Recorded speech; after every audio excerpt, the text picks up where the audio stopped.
Thank you for joining us here today on From the Heart, where we tell stories of life because life is interesting.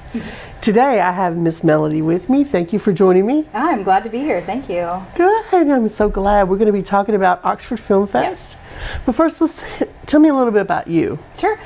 So I moved to Mississippi in 2002, but both sides of my family were from here, so it's kind of like coming home. I used to spend all my summers in Vicksburg. So I moved to Oxford and went to school for a little while, then ended up working for the Oxford Eagle and volunteered for the film festival for years until the executive director position opened up. So I've been doing that for 4 years now. Wow. So what was your first year like? I was just a screener, so it was really easy and fun. I just got to watch movies and say if they were good or not. So those were the good old days. So as your first year director, what was it like? It was interesting because I sort of had to move from, I had just been mostly doing PR and helping with stuff on site to all the pre-thinking of all the things that could go wrong, making sure insurance is there, making sure fundraising happens. So I learned a lot very quickly in the first year. Right. Yeah. So what was your pick for the first year? My pick? For film. Oh. Which one was your standout? Not necessarily your favorite, but the standout. Ooh, 4 years ago. That's hard to remember. We've been through so many films since then. Gosh. I honestly can't think of one. Then that means they were all great. They're all great every year. That's what people always ask me, like, what's the one I can't miss? I'm like, honestly, it depends, because if you don't like documentaries, I'm not going to tell you, oh, this documentary. Right. It really depends on your interests. So. Well, cool. Yeah. So take us back a little bit about where you grew up. Where did you grow up? I was born in Los Angeles and grew up mostly in San Diego. It moved around a lot. So Minnesota, Atlanta, Oxford, Mississippi is the longest I've ever lived anywhere, actually. Wow. Yeah, so I call it home. That's great. Yeah. So what do you do? What's your daytime job, I guess? It's this. I get paid to do the festival year-round now. Year-round. So I'm executive director of the festival. So we do monthly screenings, and we also have Ox Film Society with the Arts Council in Oxford, and we help filmmakers get their films made. We have equipment that they can rent, so we're just trying to do stuff year-round. Oh, well, that's nice. I didn't realize that. So that if somebody needs help, like if I wanted to start a documentary, I could call you and ask you. Absolutely. What kind of advice would you be able to help me with? It really depends on what the subject is. If it's something that's going to be a short documentary, we'll walk you through using the equipment, help you kind of get ideas of what B-roll is. And if you don't have an editor, find you somebody to help with sound and editing. Just depends. If you're going to be a one-man show, which some people are, do it all yourself, then the questions may be, what's a location, or where can I interview somebody? So right. Do y'all have subjects that you ask people to film? Like a list of things? It kind of depends on what the filmmaker needs are. So I'm just kind of there to answer those kind of general questions about any kind of thing. Right now there's a documentary about William Faulkner being made, so that's relevant to New Albany and Oxford. So, right. But so far they've just been fundraising. They haven't asked for anything specific, but I'm sure they'll be coming and calling all of us. So yeah. What's one way somebody can come to the festival this year? Oh, well, there's a few different ways. One is we have free events, workshops, panels, free screenings that they can go if they have no money, or they could volunteer and earn like a VIP pass to attend all the festival, which is always a great fun way to get involved. I always recommend screen managing, because literally we're asking you to volunteer to watch a movie. So it's sort of a win-win for everyone. Right. And then other ways is a single ticket for a film, or a 5 or 10 pack ticket of films, which just gives you a discount. But then otherwise there's the VIP experience, which gives you access to everything, including a green room tent. There's food all day, then there's parties at night. So it's kind of a fun, higher end version of the festival. Right. Tell us about one of the big named people that are in the festival this year. Yeah, we have our opening night film on Thursday at the Ford Center in Oxford is Ghostlight. And we have the director John Stimson and the writer-producer Jeffrey Taylor coming. And this has been a film that's played really everywhere, and it has some huge names in it, like Carol Kane, which I love. I do too. Oh, she's the best. I'm so looking forward to this one. Yeah. Oh, I asked, was like, can she come? Like, no, she's filming something. That was my first question. So, and then also we have Bathtubs Over Broadway, which the subject of the film, Steve Young, worked for Dave Letterman for years. And so he'll be there along with the filmmaker. So I'm excited about that. Wow. Yeah, and then Saturday night, there's a film called Stuck. And Jillian Armamente, I probably am saying it wrong, and I apologize to her. She is an actor turned director. So she's one of those faces you're like, oh my gosh, I've seen her in Judging Amy and just everything. She's been in a bunch of stuff. She was just in the movie Vice that has some Oscar nominations. So she made a film, which is really, really fun. So. And I've heard such great things about some of our local filmmakers. Oh yeah, I mean, Driven filmed in Tupelo with Richard Speight Jr. from Supernatural is in it, so that's going to be a big draw, I'm sure. And then Jonathan Smith, who actually works at Hill Country Network. Our very own Jonathan, yes. Has 3 films, one including a grant that we give out every year, so I'm very excited about that. Let's see, Maggie Bushway, who's actually from this area, but she's in Oxford studying to be a film major, has a film, 2 films actually. So there's quite a few. And Mary Stanton Knight. And Mary, of course, yes. She has a grant, our other grant that we give out about a writer in Water Valley that's been kind of forgotten. So it's a really great story. I know it. Mary's from my theater days, so that's how I know her. Yeah, she's wonderful. So she is. But yeah, I was really proud of Jonathan. That you don't normally start off, with 3 films in the fest, so it's a good success story. Yeah, I guess the television station really was a great background. Yeah, for sure.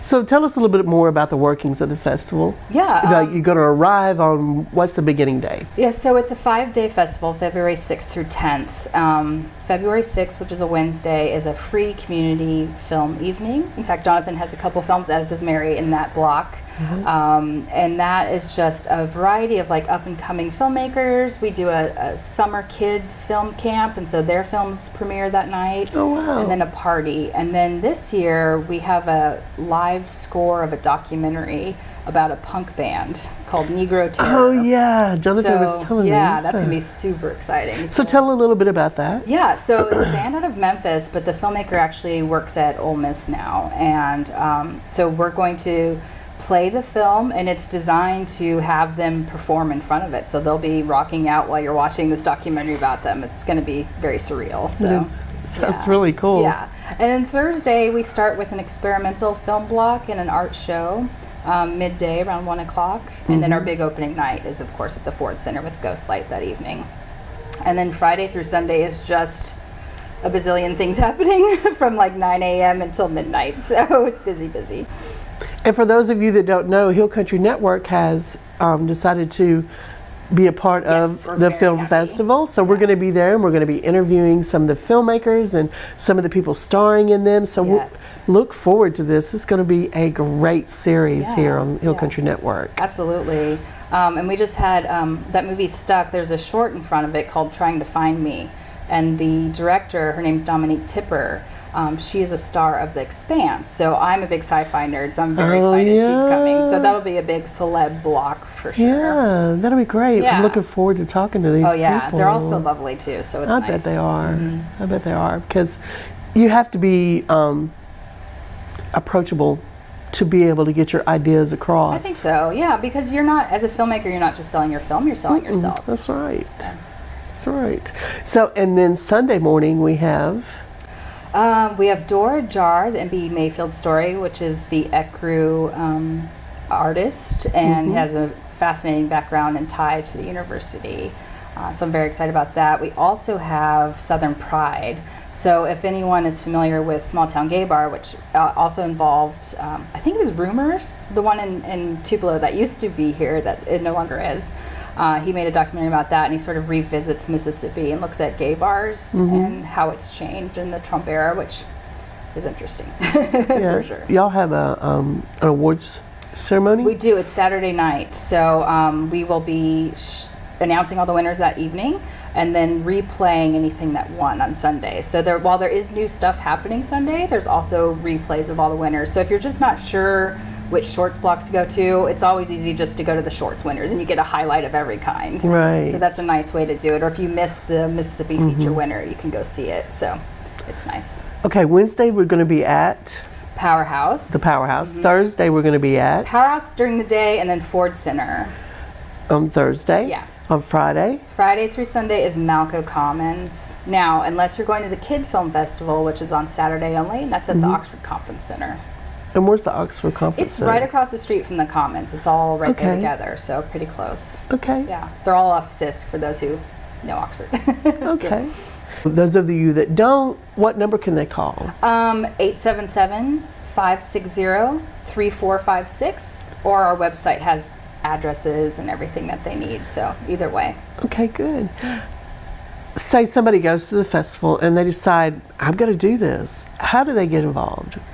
Do they have to fill out a submission paper and say they want to submit for the next year, or do they wait till the project is completed for next year? For a filmmaker?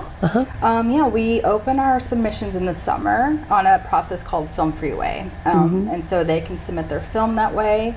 We also, before the submissions open, put out a call for screeners, which is a fun way to volunteer throughout the year. And you do it from home. You can watch movies, let people, you give us feedback, so we sort of determine what the festival will be based on your feedback. So that's a really great way. It's a lot of hours, but it's a really great way to get involved and then just enjoy the festival. Right, so. and if you love movies, what a way. It's such a fun way. Yeah, we have some that return every year, and then we have some that try it for a year and then leave. So it's nice to get different feedback. So they would just go to the website in the summer and start from there. www.oxfordfilmfest.com. We also post everything on all our social media: Facebook, Twitter, Instagram, Tumblr, LinkedIn, all of those. So do y'all have a YouTube? We do. We have a YouTube channel.